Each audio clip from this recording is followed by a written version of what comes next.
10 Things You Might Not Know About the War of 1812. The U.S. invaded Canada. New England nearly broke away. And Washington, D.C. burned by the British was almost abandoned. 1. Canada celebrates the War of 1812 more than the U.S. and America. The war is often overshadowed by the Revolution and the Civil War, though it produced lasting icons like the Star-Spangled Banner and Old Ironsides. In Canada, however, it's remembered as the struggle that united colonists against American invasion and shaped national identity. While Congress declined to even create a bicentennial commission, Canada poured nearly $30 million into memorials and events, including a new national monument. TWOUS leaders assumed Canadians would welcome them. Many Americans thought conquering Canada would be effortless. Thomas Jefferson called it a mere matter of marching, and Secretary of War William Eustis declared that Canadians would rally to the U.S. flag. Instead, Canadians resisted fiercely and sent the invaders back across the border. 3. Canada had its own Paul Revere. In 1813, Massachusetts-born loyalist Laura Secord overheard American plans to ambush a British outpost. With her husband bedridden, the 37-year-old mother of 5 trekked 20 miles through swamps and forest to deliver the warning. Thanks to her, the Americans were defeated at the Battle of Beaver Dams. 4. The U.S. anthem came from an English drinking song. Inspired by the sight of the flag still flying over Fort McHenry after a night of bombardment, Francis Scott Key wrote Defense of Fort McHenry, later retitled the Star-Spangled Banner. When published, it was set to the tune of To Anacreon in Heaven, a popular English drinking song.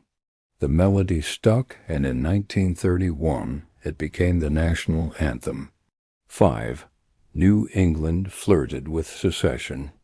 From the start, New England despised Mr. Madison's war. British blockades crushed the region's economy, Nantucket declared neutrality, and Massachusetts quietly explored a separate peace. At the Hartford Convention in late 1814, delegates stopped short of secession, but strongly affirmed states' rights and nullification ideas that would resurface decades later in the South. 6. Americans burned Canada's capital first. Before the British torched Washington, U.S. troops sacked York, modern Toronto, in 1813, setting fire to government buildings after an explosion killed 300 Americans.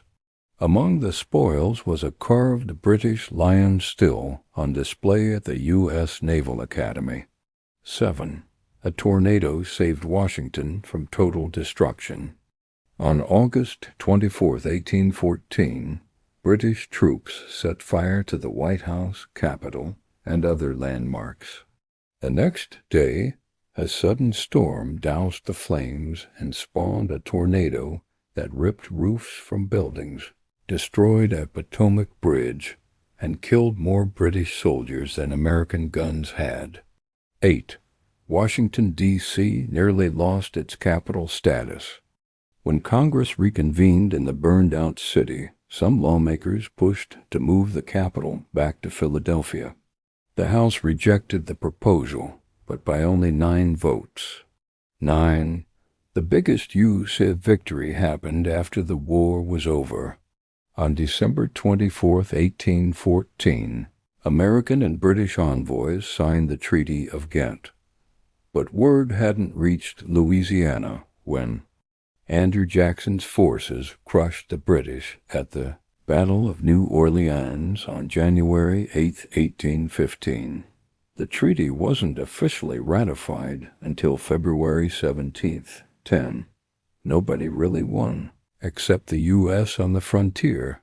The Treaty of Ghent restored the pre-war status quo for Britain and the U.S., little changed. For Native American nations, however, the outcome was devastating. Abandoned by their British allies, tribes lost ground, power, and protection, paving the way for U.S. expansion westward.